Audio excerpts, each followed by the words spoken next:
So hello, good morning everyone. My name is Keshav Gill. So today I am again here with a topic. एक topic तो नहीं कहेंगे, chapter कहेंगे.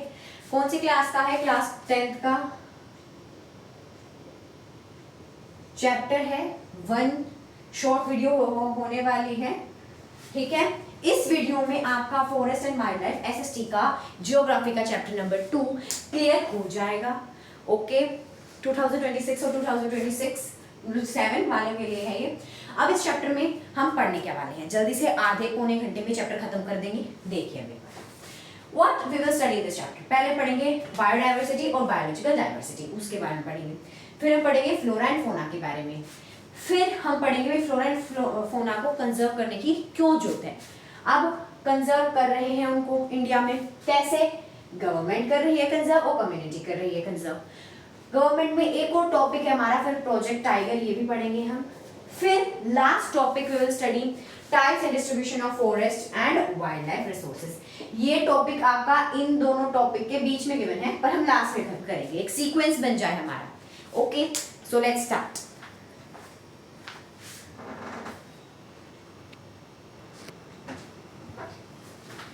तो let's begin with biodiversity और biological diversity. ठीक है, इसके साथ शुरुआत करेंगे. बहुत सारे बच्चों को इसमें दिक्कत होती है, तो ध्यान से सुनना.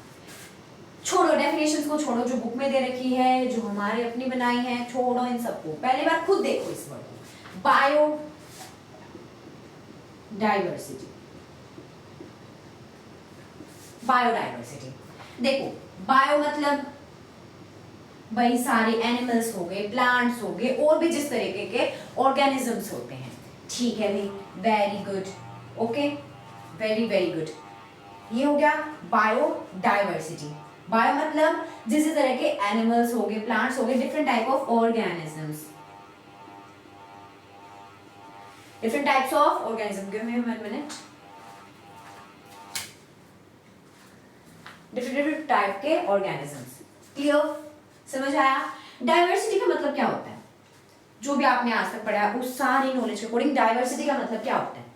विभिन्नता कह सके इन हिंदी. विभिन्नता कि मतलब भाई एनिमल्स हैं, जो ऑर्गेनिजम्स हैं, उनकी क्या है? विभिन्नता है. एक जगह पे वो अलग अलग तरीके के पाए जाते हैं. अब डेफिनेशन पे जाते हैं. पहले बुक वाली पढ़ेंगे, फिर हमारी वाली पढ़ेंगे. चलो, तो it is immensely rich in wild life and cultivated species. Wild life, जानवर्स, cultivated species, one of the same thing. ठीक है. Diverse in form and functions. Diverse in forms and function का मतलब क्या है कि मतलब जो अलग अलग हैं, उनकी जो फॉर्म्स है, फंक्शन है, वो उसके अकॉर्डिंग अलग है. कोई किसी तरीके का दिखता है, कोई कुछ काम करता है. ठीक है. But closely integrated in a system. पर वो क्या है? बहुत क्लोजली एक दूसरे के साथ बंधे हुए हैं, इंटीग्रेट किए हुए हैं एक सिस्टम में, through multiple network of interdependencies. इसका मतलब कि मतलब जो बहुत सारे अलग अलग तरह के जीव हैं, जिनकी फॉर्म्स कुछ अलग हैं, उनके फंक्शंस कुछ अलग हैं, और वो क्लोजली एक दूसरे से बंधे हुए हैं. क्या? किसके थ्रू? इंटरडिपेंडेंसीज के थ्रू. जैसे कि सांप है. ठीक है, वो किसको खाता है भाई? मेंढक को खाता है भाई.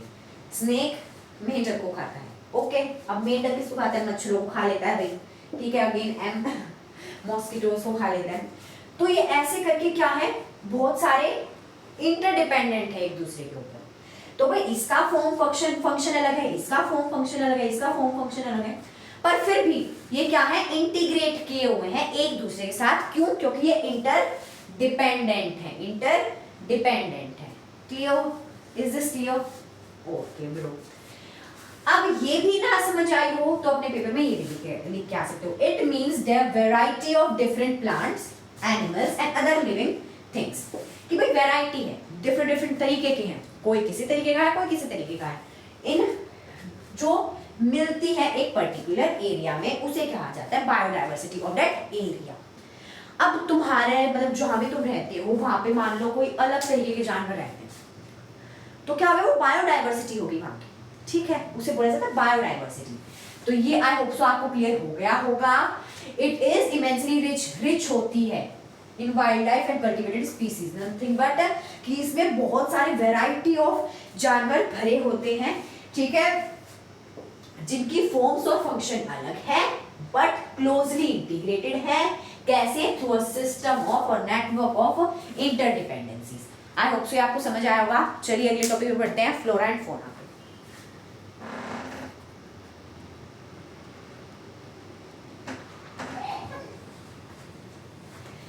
अब हमारा अगला टॉपिक आता है फ्लोरा एंड फौना। क्या हमारा अगला टॉपिक है? Flora and fauna in India. अच्छा, तो देखो मैं जो बोर्ड पे पॉइंट्स लिख के दे रहा हूँ आपको, ये आपके एग्जाम में बहुत काम आने वाले हैं। तो अगर आप नोट्स बनाना चाहो तो साइड बाय साइड, अभी मत बनाना, पहले समझ लो, after that you can make.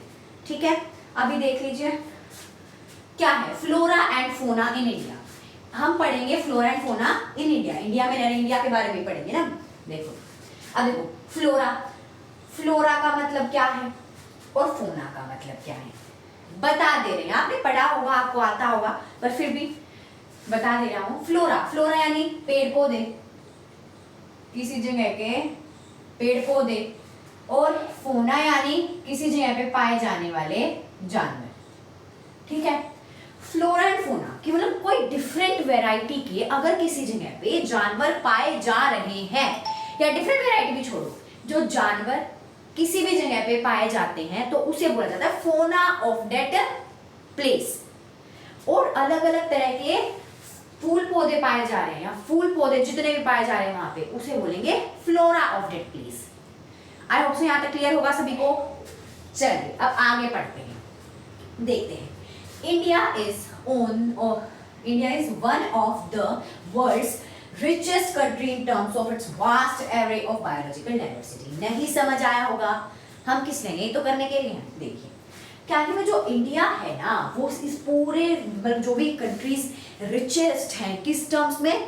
Flora and fauna की टर्म्स में। ठीक है, पाकिस्तान को मत कंसिडर करना इसमें। अब देखिए, तो उनमें से एक हमारी इंडिया है। ठीक है भाई, वेरी गुड। वो वर्ल्ड्स रिचेस्ट कंट्रीज में से किसकी टर्म्स में? In terms of flora and fauna found there. ये आप इसकी जगह in its vast array of biological diversity की जगह आप ये भी लिख सकते हो, फ्लोरा एंड फौना। अब आगे बढ़ते हैं। These diverse flora and fauna are so well integrated in our daily life that we take them for granted.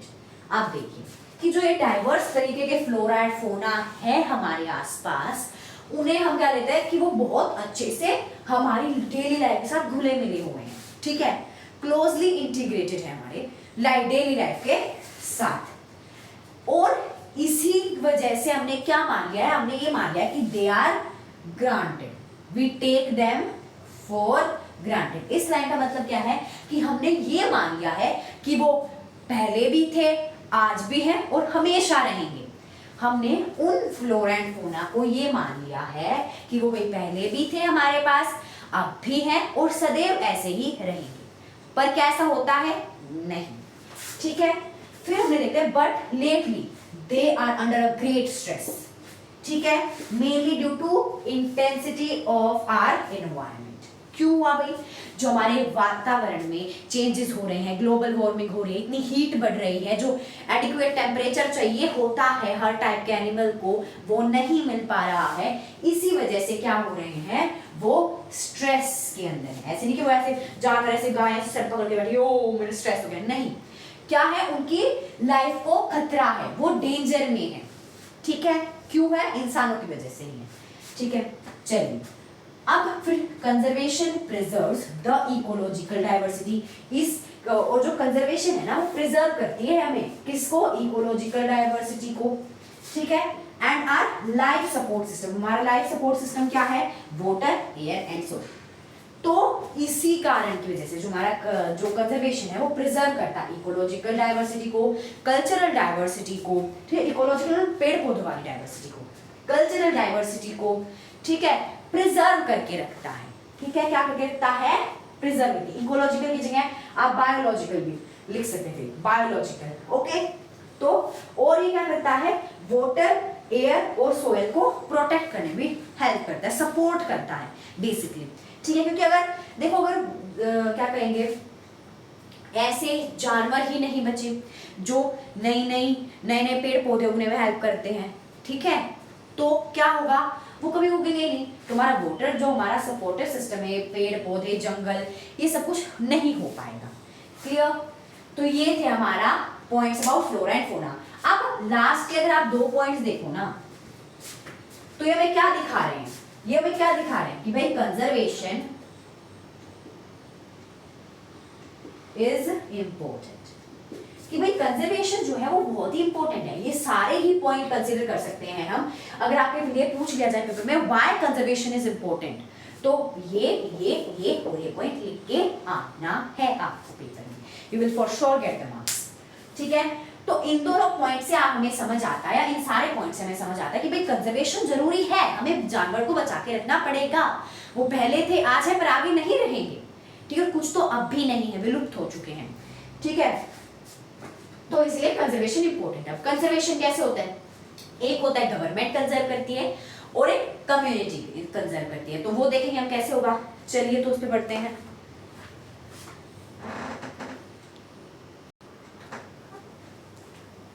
So then there is conservation of forest and wildlife in India. India के अंदर पढ़ेंगे, जैसे मैंने बताया था कि government के द्वारा होता है और कम्युनिटी द्वारा होता है।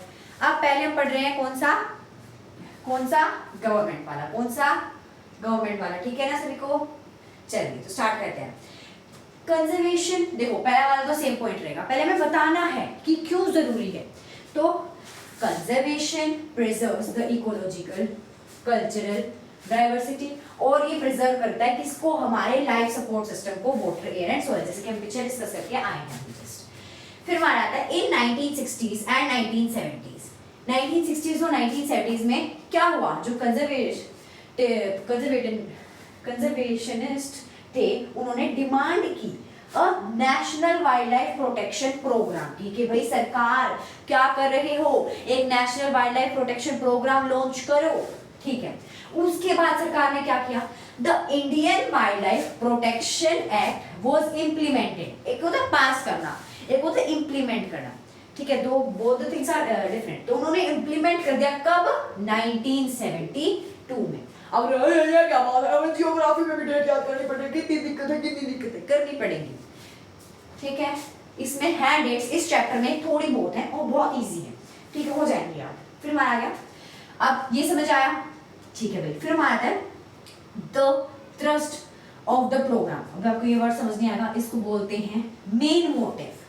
तो जो मेन मोटिव ऑफ प्रोग्राम था वो टुवर्ड प्रोटेक्टिंग, प्रोटेक्ट करना था किसको, the remaining population of certain endangered species.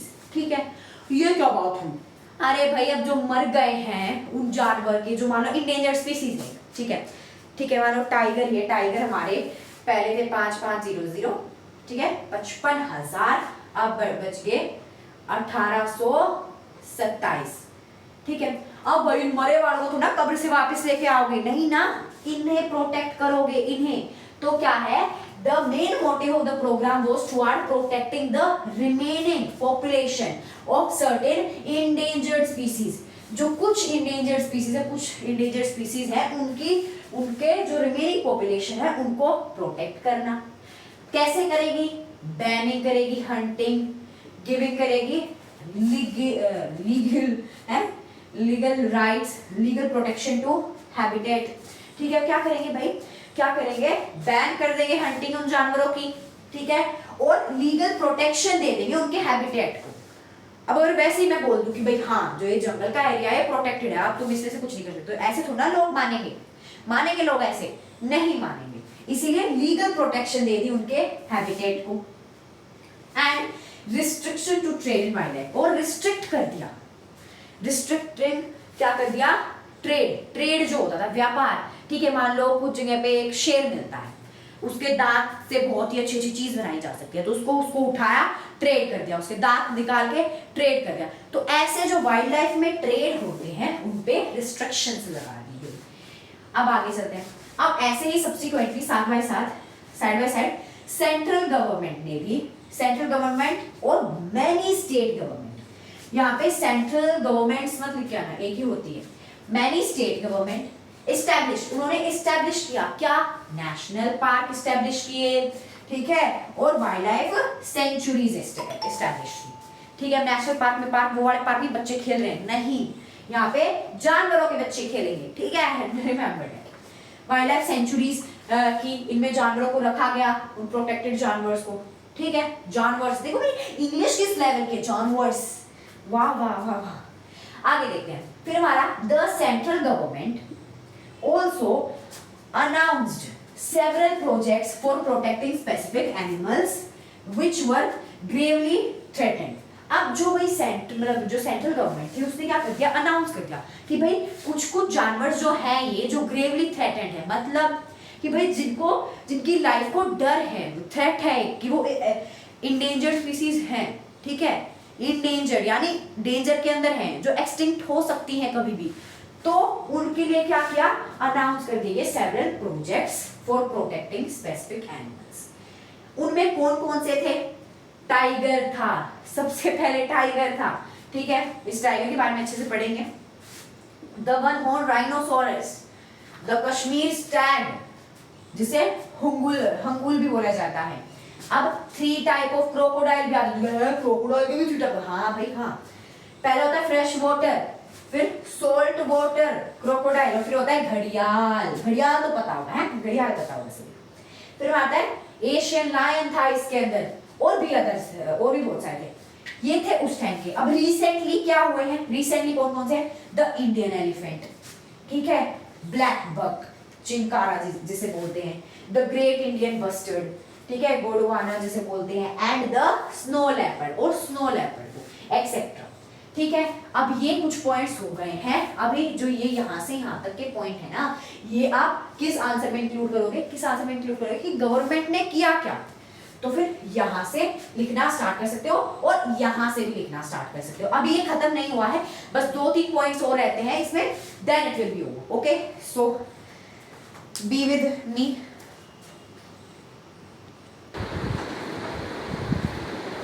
सो हमारा अगला है क्या है कि wait a minute, just wait a minute guys, give me few seconds।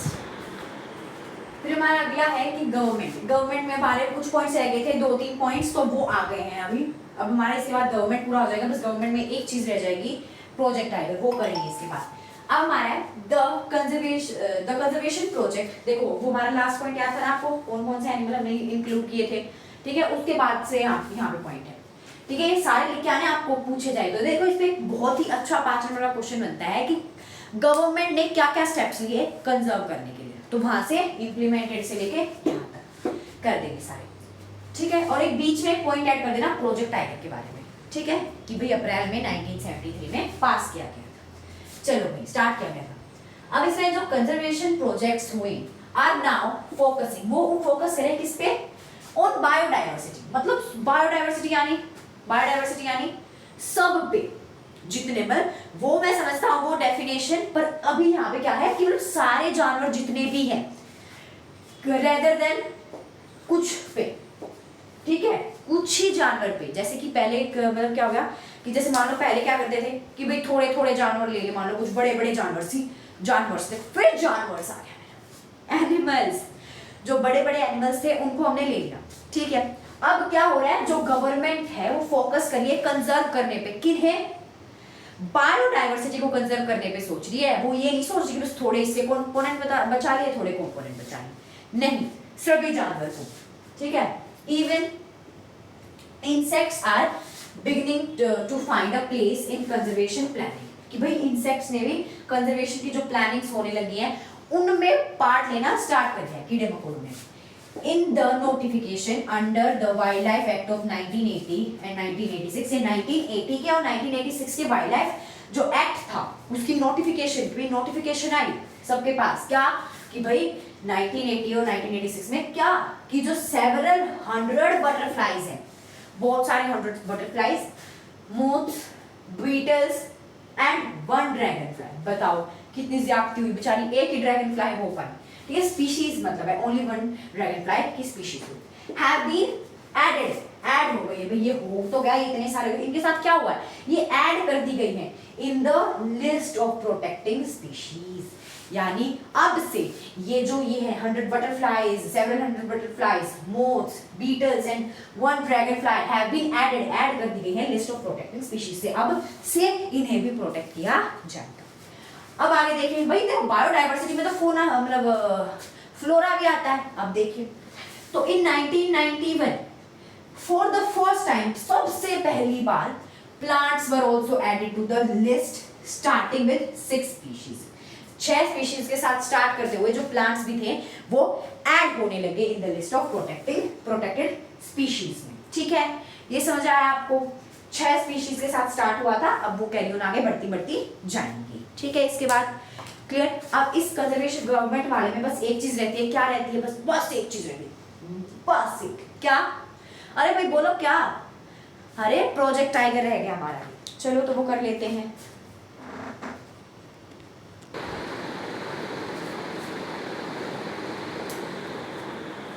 तो हमारा अगला है प्रोजेक्ट टाइगर। प्रोजेक्ट टाइगर में क्या है? It was a program launched by government. Government के द्वारा लॉन्च किया गया प्रोग्राम था। कब लॉन्च किया गया था? 1 अप्रैल 1973 में लॉन्च किया गया था। ये आपको याद रहना चाहिए। अब क्यों किया गया था भाई? क्योंकि जो अथॉरिटीज को रियलाइज हो गया था कि जो टाइगर की पॉपुलेशन है ड्विंडल्ड, मतलब गड़बड़ा गई है। कहां से कहां तक? 55,000 से लेकर 1827 पे पहुंच गई पॉपुलेशन। ठीक है, ये पॉपुलेशन 1827 पे पहुंच गई थी पॉपुलेशन। किसकी थी ये? भाई टाइगर की पॉपुलेशन थी। एज टाइगर, प्रोजेक्ट टाइगर पढ़ रहे हैं इसमें। ठीक है, फिर हमारा आता है कि भैया मेजर थ्रेट कौन से थे भाई टाइगर पॉपुलेशन को? कौन से थे? पोचिंग हो रही थी, ट्रेड की, मतलब पोचिंग हो रही थी टाइगर की। किसके लिए? ट्रेड के लिए। पोचिंग यानी उनको किडनैप कर लेना, उनको मार डालना। ठीक है, श्रिंकिंग हैबिटेट, अब लोग पेड़ काट रहे हैं, अपने खेत बढ़ा रहे हैं, मतलब अपने घर बना रहे हैं, तो क्या हो रहा है? उनका हैबिटेट जो है श्रिंक होता जा रहा है। और फिर लोग बोलते हैं अरे हमने आज शहर में जानवर, मतलब वो जानवर नहीं, शेर देखा, आए तो भाई उनका हैबिटेट उन्होंने छोड़ा ही कहाँ पे है। ठीक है, चलो फिर हमारा depletion of prey based species, यानी जो स्पीशीज थी कौन सी, जो जिनको वो खाते थे वो ही डिप्लीट होती जा रही है, वो ही खत्म होती जा रही है। ग्रोइंग ह्यूमन पॉपुलेशन, ह्यूमन की पॉपुलेशन बढ़ गई है। ठीक है, जिसकी वजह से क्या हो रहा है? श्रिंकिंग ऑफ हैबिटेट हो रहा है। ठीक है, ये पॉइंट ऐसे कनेक्ट करके लिखना नहीं जो थे, बस वैसे लिखना है, ग्रोइंग ऑफ ह्यूमन पॉपुलेशन। फिर हमारा the trade off tiger skin, ये टाइगर की स्किन का ट्रेड हो रहा है, उनके नेल्स का ट्रेड हो रहा है, उनके टिथ का ट्रेड हो रहा है, उनके पोज का ट्रेड हो रहा है। तो और फिर अगला मान है use of their bones in traditional medicine. अब कुछ जगह पे कहाँ पे? मेनली एशियन कंट्रीज में जो ट्रेडिशनल मेडिसिन बनाई जाती है ना, उनमें क्या होता है? बोन्स का यूज किया जाता है। किसकी? शेर की, ठीक है, टाइगर की। ठीक है, सिंस इंडिया एंड नेपाल, जो इंडिया और नेपाल है उसमें क्या है? Provide habitat to about 2/3 of surviving population of tiger. Tiger की पॉपुलेशन को जो 2/3 है, ठीक है, उस पॉपुलेशन को शेल्टर प्रोवाइड कर रहे हैं। ठीक है, टाइगर के पॉपुलेशन को जो 2/3 पॉपुलेशन है वो यहाँ रह रही है, तो उसकी वजह से जो ये कंट्रीज हैं became prime target for poaching and illegal trading. इसी वजह से यहीं पे भाई देखो, जहाँ पे अगर मान लो कहीं पे सोना ज्यादा रखा है और कहीं पे कम रखा है, चोरी कहाँ होगी? ज्यादा रखा है जहाँ पे वही होगी ना चोरी ज्यादा, वही होगी चोरी ज्यादा। ठीक है भाई, इसने कम रखा है, इसने ज्यादा रखा है, जहाँ पे ज्यादा रखा वहीं पे चोरी होगी ज्यादा। ठीक है, तो इसी वजह से जहाँ पे ये टाइगर ज्यादा है, 2/3 पॉपुलेशन है टाइगर की इन दोनों कंट्रीज में, तो यही बनते हैं प्राइम टारगेट, मेन टारगेट। किस चीज के लिए? पोचिंग के लिए और इलीगल ट्रेड के लिए। फिर हमारा आता है tiger conservation has been viewed not only as an effort to save an endangered species. जो भी टाइगर कंजर्वेशन है उसको बस ये नहीं देखा जाता क्या, किसके तौर पे, कि भैया हम एक इंडेंजर्ड स्पीशीज को बचा रहे हैं, पर कैसे देखा जाता है? Mean of preserving biotypes of sizable magnitude, यानी एक ऐसे जानवर को बचाना है, कीटोन स्पीशीज को बचाना, मतलब कि भाई एक ऐसे जानवर को बचाना जो बायोडाइवर्सिटी, हमारी इकोलॉजिकल सिस्टम है, जो पेड़ पौधों इन सब के बीच में एक सिस्टम बना हुआ है, इंटरडिपेंडेंसीज लाइक नेटवर्क है, तो उसमें मेन रोल प्ले करते हैं, बहुत इंपॉर्टेंट है, तो उसे प्रिजर्व करने के तौर पे देखा गया है। अगर मान लो नहीं करते और एक टाइम पे टाइगर खत्म हो जाते तो क्या होता? भाई जो घास फूस खा रहे हैं, पेड़ पत्ते खा रहे हैं, वो जानवर बढ़ जाते जिनका शिकार करते थे, उसकी वजह से क्या होता? फिर पेड़ कम हो जाते। क्लियर? ओके, चलिए। प्रोजेक्ट टाइगर में बस एक और इंपॉर्टेंट चीज बची है जिसके लिए वी विल डू अगेन।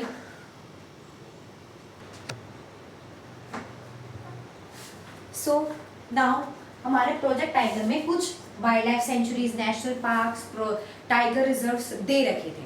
अब हम वो करेंगे। क्या करेंगे? अब हम वो करेंगे। चलो तो गाइस देखो गाइस, थोड़ी इसकी आउटलाइन थोड़ी सी टेढ़ी मेढ़ी लग सकती है क्योंकि मैंने मैप ये ढूंढा पहले, अभी फिर इसमें मार्क किए। ओके, सो थोड़ा देखो, अगर मैं स्ट्रगल कर रहा हूँ तुम क्यों नहीं कर रहे? तुम भी पढ़ो ये अच्छे से और मुझे सपोर्ट करो, ठीक है? आपके लिए ऐसी ऐसी इंटरेस्टिंग वीडियोस में और ला पाऊँ। तो देखो, तो हमारे कुछ है, बस यही हमें 1 2 3 4 1 2 3 4 5 6 दे रखी है। ये आप ऐसे वो लोकेट करना आएगा नहीं। क्या लोकेट नहीं करना आएगा? मैप पे लोकेट करनी आती नहीं है ये चीजें, ठीक है? बस आप देख लो। जिम कॉर्बेट, जिम कॉर्बेट जो नेशनल पार्क है वो कहाँ पे है? उत्तराखंड में है। सरिस्का कहाँ पे है? राजस्थान में है। बांधवगढ़ नेशनल पार्क जो है वो मध्य प्रदेश में है। सुंदरबन नेशनल पार्क जो है वेस्ट बंगाल में है।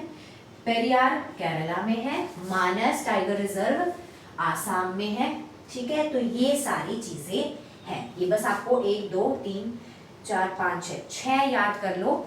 बेसिकली नाम जगह, नाम जगह, नाम जगह, नाम जगह, नाम जगह, नाम जगह, अच्छे से याद कर लो। Okay, is it clear?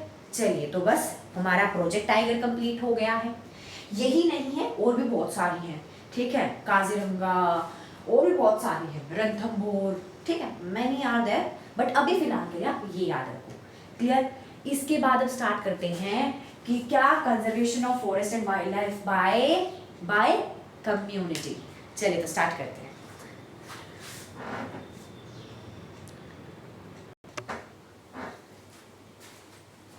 अभी हमारे आते हैं कि conservation and forest wild life in India किनके द्वारा? कम्युनिटी के द्वारा। कम्युनिटी ने कैसे हेल्प किया है कंजर्व करने में फॉरेस्ट और वाइल्ड लाइफ को इंडिया के अंदर? अब देखते हैं कैसे कैसे किया है। देखो, सरिस्का जो टाइगर रिजर्व है कहाँ है? राजस्थान में है भी, ठीक है? इसमें क्या हुआ है कि जो विलेजर्स थे उन्होंने फोर्ट किया है अगेंस्ट माइनिंग हो रही थी यहाँ पे, ठीक है? माइनिंग को क्या किया है? अगेंस्ट के लिए लड़ाई लड़ी है bye sitting the wild life protection act. Wild life protection act का मतलब क्या है? सिटिंग मतलब कि ऐसे नहीं बोल देना कि मैं तुम्हें इस कानून के तहत क्या करता हूं कि बोलता हूं कि तुम ये मत करो, नहीं तो मैं तुम्हारे ऊपर केस कर दूंगा। तो ऐसे ही कि वाइल्ड लाइफ प्रोटेक्शन एक्ट के तहत उन्होंने क्या किया? लड़ाई लड़ी अगेंस्ट माइनिंग। उन्होंने क्या किया? फिर देमसेल्फ आर प्रोटेक्टिंग हैबिटेट्स, वो खुद ही प्रोटेक्ट कर रहे हैं। And expectedly rejecting government involvement, और वो नहीं चाहते, वो रिजेक्ट कर रहे हैं कि भाई हमें गवर्नमेंट का कोई भी इन्वॉल्वमेंट नहीं चाहिए, हम खुद ही कर लेंगे सब कुछ, ठीक है? क्लियर? अब फिर अगला दूसरा केस आता है। ये पहला कम्युनिटी के द्वारा हुआ, ठीक है? मतलब पीपल के द्वारा, गवर्नमेंट के द्वारा नहीं हुआ। फिर आता है भैरवदेव डाकव सेंचुरी, ठीक है? ये बनाई गई थी कहाँ पे? अलवर डिस्ट्रिक्ट ऑफ राजस्थान में। कैसे देखते हैं? द इनहेबिटेंट्स ऑफ 5 विलेजेस, कहाँ के? अलवर डिस्ट्रिक्ट ऑफ राजस्थान के, हैव डिक्लेयर कर दिया गया था कि एक मतलब 1200 हेक्टेयर जमीन को लेके फॉरेस्ट के, जो 1200 हेक्टेयर जमीन ली थी फॉरेस्ट की, और उसे डिक्लेयर कर दिया गया कि ये भैरवदेव डाकव सेंचुरी है और यहाँ पे कोई भी हंटिंग नहीं होगी। बाहर से आने वाले जितने भी, मतलब जो बाहर से नहीं लोग आ जाते कुछ लेने के लिए, तो इन द सेंस बट कि बाहर की कोई इन्वॉल्वमेंट नहीं होगी इसके अंदर, ठीक है? कोई भी यहाँ से कुछ नहीं लेगा, ठीक है? ना वाइल्ड लाइफ को हार्म हो जाएगा। और उन्होंने डिक्लेयर कर दिए थे their own set of rules and regulation for the forest. इस फॉरेस्ट के लिए उन्होंने खुद के ही रूल्स एंड रेगुलेशन लागू कर दिए गए थे। अब the famous Chipko movement. Chipko movement में क्या होता है कि लोग पेड़ों को चिपक गए थे, लोग पेड़ों के चिपक गए थे, ठीक है? क्या करने के लिए? उन्हें प्रोटेक्ट करने के लिए कि भाई लोग जो दूसरे पर्सन थे वो काट रहे थे पेड़ों को। अब जो इसमें पार्टिसिपेट करते हैं ना चिपको मूवमेंट में, उन्होंने क्या बोला कि भाई हम इस चीज के अगेंस्ट हैं और ऐसे पेड़ के चिपक गए। ठीक है, कहाँ हुई थी ये? हिमालयाज में हुई थी। अब पढ़ते हैं इसके बारे में। It has not only successfully resisted deforestation, इसने बस जो ये इसका पहला मोटिव, पहला काम क्या हुआ कि इसने जो डिफोरेस्टेशन हुई थी, पेड़ों को काटा जा रहा था, उसको रेजिस्ट कर दिया, रोक दिया।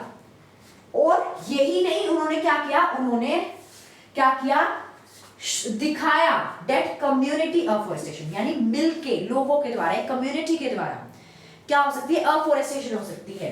किसके कैसे है अफोरेस्टेशन? विद इंडिजीनियस स्पीशीज, कोई बाहर की स्पीशीज नहीं लेंगे हम, किसी भी बाहर के देश की, इंडिया के देश की ही स्पीशीज लेंगे प्लांट की और अफोरेस्टेशन करेंगे कम्युनिटी में मिलके। कैन बी इनॉर्मसली सक्सेसफुल, ये बहुत ही सक्सेसफुल हो सकती है, उन्होंने ये भी दिखाया था।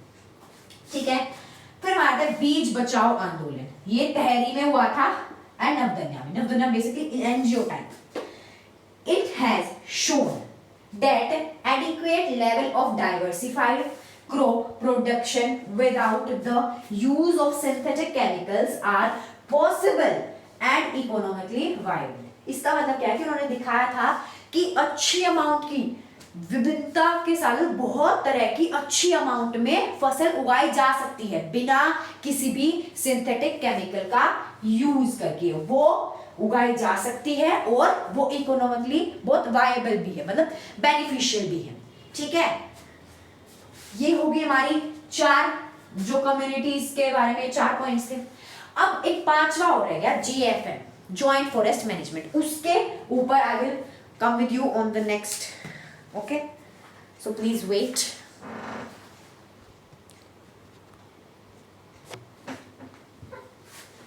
अब हमारा है जॉइंट फॉरेस्ट मैनेजमेंट। इसके लिए मैंने क्यों स्पेशल इतना दिया, क्योंकि इसमें बहुत स्पेशल है भाई, है स्पेशल।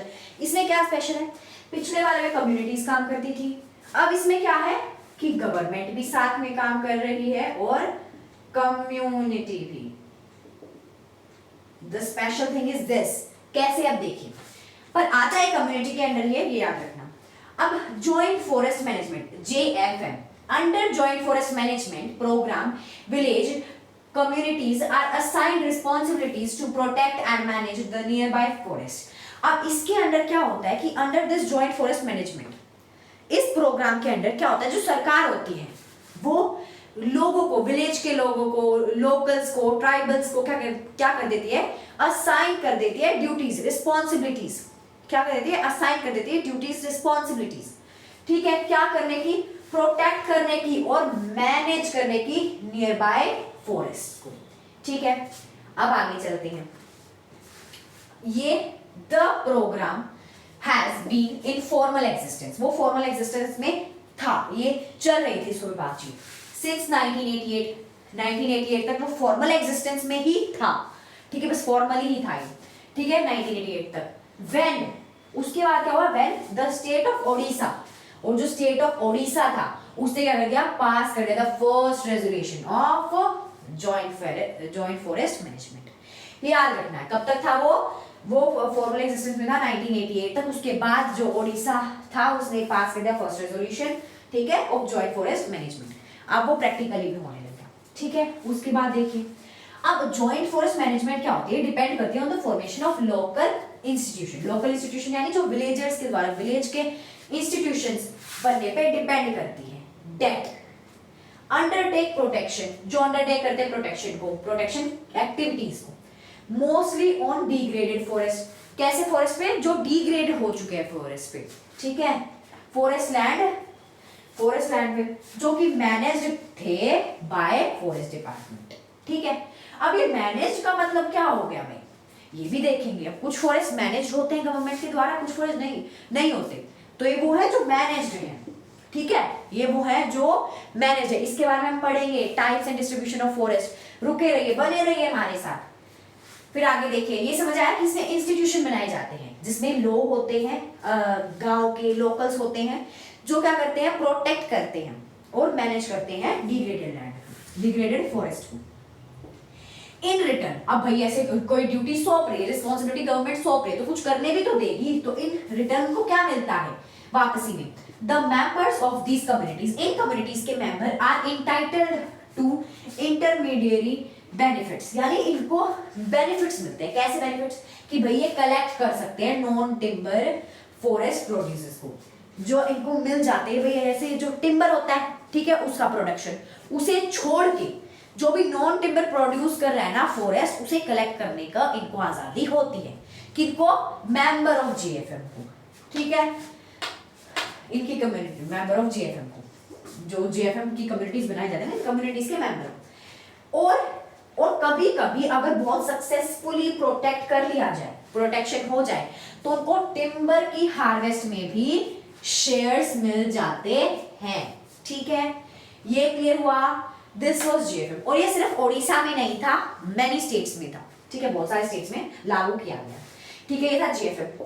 अब कम्युनिटी, अब आपने वो फिल्म देखी है भेड़िया, भेड़िया फिल्म, उसमें क्या होता है जब वो भाई मांगने जाता है जमीन दे दो हमें, वो क्या रोड बनाना है, तो वहां की कम्युनिटी के लोग क्या करते हैं, उसके अगेंस्ट खड़े हो जाते हैं। तो एज सच थिंग्स ही होते हैं, कम्युनिटीज कैसे प्रोटेक्ट करती हैं, ऐसे ही उन्होंने कम्युनिटीज ने इन 5 केसेस में प्रोटेक्ट किया। अब एक और चीज बचती है इसी टॉपिक में, सैक्रेड ग्रुव्स, चलिए वो पढ़ते हैं।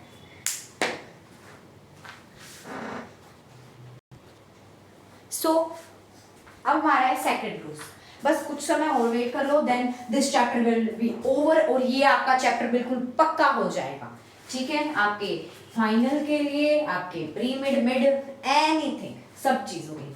देख लो, सैक्रेड ग्रुव्स क्या होता है भाई? सैक्रेड ग्रुव्स ये होता है स्मॉल पैचेस ऑफ फॉरेस्ट जो प्रोटेक्टेड बाय लोकल पीपल, इन्हें प्रोटेक्ट करते हैं। Local are the best people, सब कुछ वही प्रोटेक्ट कर रहे हैं, ठीक है।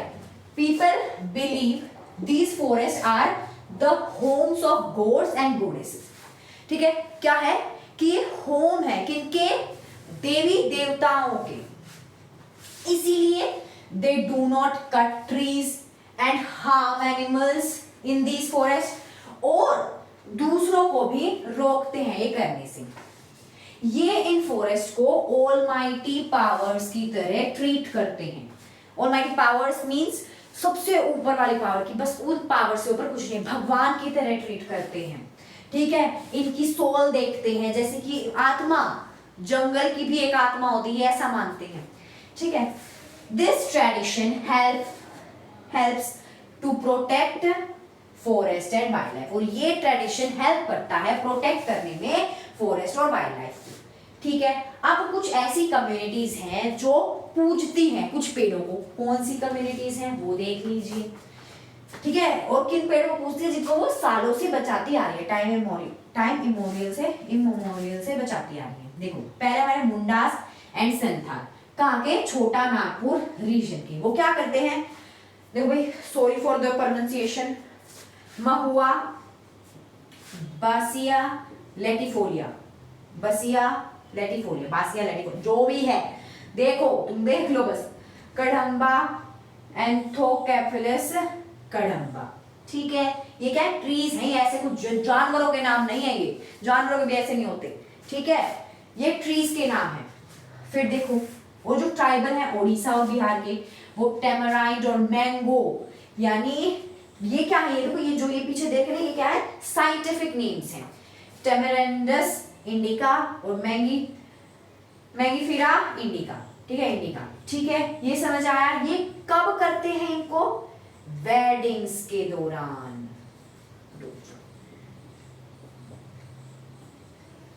वेडिंग्स के दौरान इन पेड़ों को पूजा जाता है, ठीक है, वेरी गुड।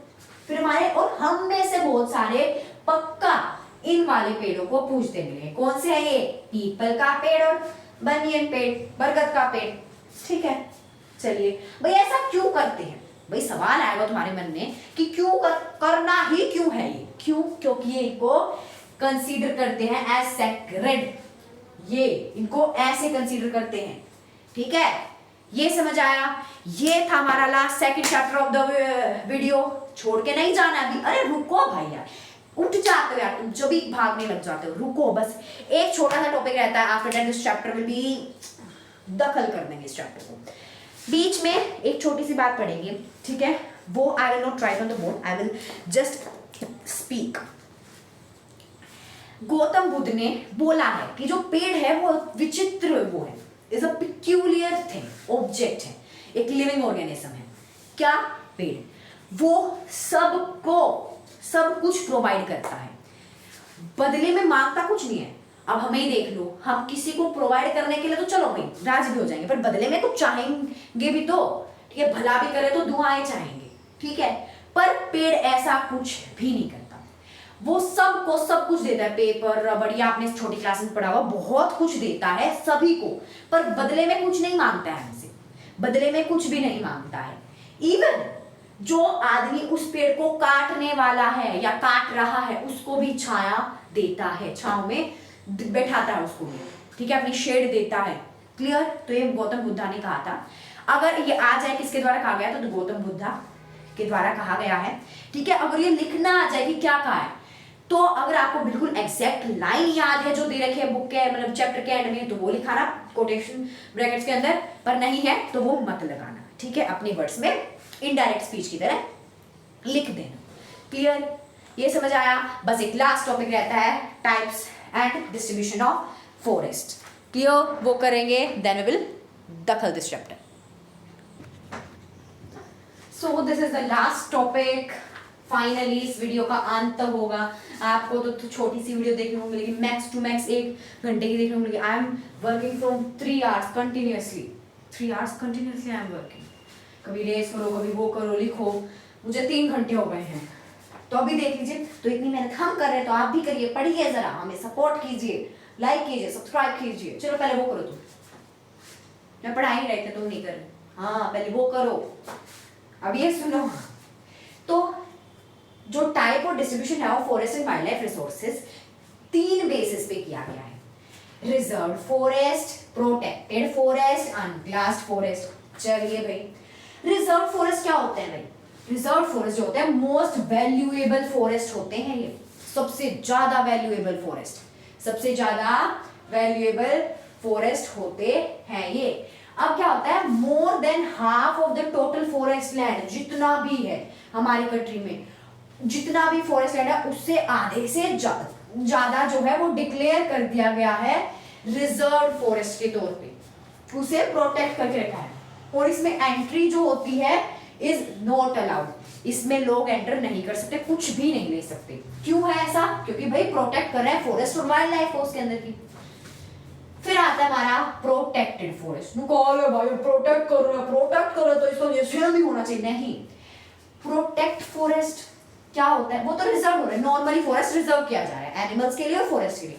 इसमें क्या होता है कि भाई जो फॉरेस्ट डिप्लीट हो चुके हैं या फिर डिप्लीट हो सकते हैं, which are depleted, which can be depleted, ठीक है, दोनों केसेस में फॉरेस्ट जो होते हैं वो प्रोटेक्ट कर लिए जाते हैं, ठीक है। और ऐसा 1/3 of the total forest area हमारी कंट्री का क्या कर दिया, डिक्लेयर कर दिया गया है प्रोटेक्टेड फॉरेस्ट के तौर पे। किसके द्वारा? फॉरेस्ट डिपार्टमेंट के द्वारा, ठीक है। अब देखिए, फिर थर्ड हमारा आता है अनक्लास्ड forest. What do you mean by अनक्लास्ड forest? अनक्लास्ड forest यानी ना ही तो वो रिजर्व्ड है, ना ही वो प्रोटेक्टेड है, यानी जितना बच गया सारा वो हमारा अनक्लास्ड है। इसमें कोई भी घुस सकता है, सभी के लिए ओपन होता है, ऐसे द्वार खुले हैं इस फॉरेस्ट के, कोई भी आओ कुछ भी करके जाओ, ठीक है। अब दीज आर अदर फॉरेस्ट, जो भी बच गए रिमेनिंग फॉरेस्ट, इन दोनों को हटा के जितने भी फॉरेस्ट बच गए वो एंड वेस्ट लैंड। देखो तुम अगर मान लो बहुत सारे खड़े, बहुत सारा लैंड वेस्ट लैंड है, मतलब कोई काम नहीं हो रहा है उसमें 5-6 सालों से, तो ये जंगल उग जाता है वहां पे। अब ना ही तो रिजर्व, अब छोटा सा एरिया होगा, ना ही उसे रिजर्व माना जाएगा, ना उसे प्रोटेक्टेड माना जाएगा, तो वो अनक्लास फॉरेस्ट होता है, उसमें से जो भी कुछ करना हो तुम्हें कर सकते हैं। ये बिलोंग करते हैं दोनों को, गवर्नमेंट भी इस पे एक्सेस कर सकती है, गवर्नमेंट भी इसमें से ले सकती है जो भी लेना हो, टिम्बर विम्बर, और प्राइवेट इंडिविजुअल्स के लिए, यानी कम्युनिटी के लिए और इंडिविजुअल के लिए। अब कोई मान लो खुद ही इतना सारा लैंड लेके उसमें जंगल उगाड़ दो तो प्राइवेट हो गया ना। अब देखिए, फिर हमारा आता है मध्य प्रदेश। अब देखो ये, अच्छा देखो पहले रिजर्व फॉरेस्ट और प्रोटेक्टेड फॉरेस्ट दोनों मिला के, दोनों को बोला जाता है परमाकल्चर। परमानेंट फॉरेस्ट, क्योंकि परमानेंट है, रिजर्व है, प्रोटेक्टेड है सरकार के द्वारा, तो कुछ तो कर ही नहीं सकते लोग इसमें, है ना, काट तो सकते नहीं ऐसे। अब देखिए जो मध्य प्रदेश में 75% of it total forest area, यानी कि 75% ऑफ मध्य प्रदेश नहीं, मध्य प्रदेश में जितना भी फॉरेस्ट एरिया है उसका 75% परमानेंट फॉरेस्ट है, यानी प्रोटेक्टेड और रिजर्व फॉरेस्ट के तौर पे, ठीक है। अब आगे देखते हैं, जम्मू एंड कश्मीर हो गया, आंध्र प्रदेश हो गया, उत्तराखंड हो गया, केरला हो गया, तमिलनाडु हो गया, वेस्ट बंगाल हो गया और महाराष्ट्र हो गया, इसका जो फॉरेस्ट एरिया है वो रिजर्व्ड फॉरेस्ट एरिया है, ठीक है। ये एग्जांपल लिख के आना। अभी तो मैंने पहले तुम्हें परमानेंट फॉरेस्ट समझाया क्या होता है, ये फॉरेस्ट समझाया, उसके बाद इसका एग्जांपल लिखिए। तुम्हें ये वाला एग्जांपल इसमें, ये वाला इसमें, ये वाला इसमें लिख के आना है, कोई अलग से नहीं पूछेगा, ये एमसीक्यू में आ जाए तो दैट इज अनदर थिंग, पर वैसे नहीं पूछेगा, तुम्हें खुद से लिख के आना एग्जांपल्स, ठीक है। अच्छा इंप्रेशन पड़ता है, मार्क्स ज्यादा मिलते हैं। कभी कभी कोई टीचर क्या करता है, काट लेता है मार्क्स के, एग्जांपल नहीं दी, ठीक है। फिर अगला देखिए, हरियाणा, बिहार, पंजाब, हिमाचल प्रदेश, ओडिशा, राजस्थान, ये प्रोटेक्टेड फॉरेस्ट है, इनका प्रोटेक्टेड फॉरेस्ट है इसके अंदर, जो मोस्टली, यानी पूरा सारे प्रोटेक्टेड फॉरेस्ट नहीं है, मोस्टली, ठीक है, मोस्टली जो इसके परसेंटेज है फॉरेस्ट की वो मोस्टली प्रोटेक्टेड है, इसकी रिजर्व है। क्यों भाई प्रोटेक्टेड क्यों है, क्योंकि हरियाणा, पंजाब, बिहार इन सारे में क्या है, राजस्थान पहले फॉरेस्ट कम है तो उसको प्रोटेक्ट करके रखना पड़ेगा। इन सारे उनमें क्या हो रही है, खेती हो रही है, खेती हो रही है तो भाई जंगल को काट के उनके ऊपर खेती की जा रही है, और भी रीजंस है बट मेजर ये है। फिर देखिए, अब all north eastern states and parts of Gujarat में जो परसेंटेज है, ऑल द नॉर्थ ईस्टर्न के जितने भी स्टेट्स हो गए और जो पार्ट्स है गुजरात के, वो अनक्लास फॉरेस्ट है। ये पूरे अनक्लास मतलब अनक्लास रिजर्व्ड प्रोटेक्टेड नहीं है, उनका maximum percentage of forest is this. तो ये समझ आ गया। So everyone, this was your chapter forest and wild life. I hope so सभी को अच्छे से समझ आया होगा। अगर अच्छे से समझ आया होगा तो वेरी गुड। अगर इस वीडियो पे अच्छा रिस्पॉन्स आता है so I will teach in next video nationalism in India. Okay nice, ठीक है। तो अगर अच्छा रिस्पॉन्स आ रहा है इस वीडियो पे और तुम्हें पसंद ही नहीं आया तो फिर मैं क्या ही करूं, अपना टाइम क्यों वेस्ट करूं, हैं क्यों वेस्ट करूं। तो please support everything which you can do, like share subscribe comment सब कुछ करो, ठीक है। Thank you for watching my video. I hope so सभी को समझ आया होगा and all the best for your exam. कुछ बच्चे ऐसे होंगे जिनका कल ही एग्जाम होगा, बैठा होगा, है ना, तो ऑल द बेस्ट।